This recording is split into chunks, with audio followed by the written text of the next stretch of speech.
ఊపిరి ఎందుకు?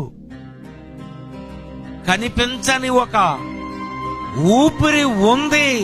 ఊపిరి నువ్వు పీల్చుకుంటున్నావు. ఈ ఊపిరిని కలిగించినటువంటి వాడు ఉన్నాడు. ఉన్నవాడు ఉన్నాడు అని నీకు చెప్పాలంటే నీకు ఆయన ఏం చేయాలంటే ఆత్మ ఇచ్చిన ఊపిరి ఇవ్వాలి. అది కనిపించకుండా ఎందుకు దాన్ని చేసి పడేశాడు. ఒక కనిపించనిది నన్ను బ్రతికిస్తుంది. ఈ కనిపించనిది ఎవరు చేయగలరు? కనిపించనిది ఎలా వస్తది?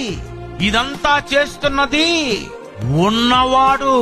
ఉన్నవాడు ఊపిరి పోశాడు. ఇదంతా నడిపిస్తున్నది దేవుడు. ఊపిరివ్వాలి, ఆయనే ఇవ్వాలి.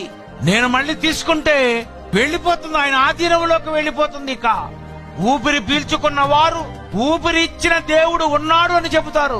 అలాంటి ఆయన గురించి ఎప్పుడైనా నువ్వు ఇలా చెప్పావా? అతని గురించి ఎన్ని రకాలుగా నువ్వు గొప్పగా చెప్పావు. ఊపిరివ్వాలి, ఆయనే ఇవ్వాలి. నీ ఊపిరే తన వశం,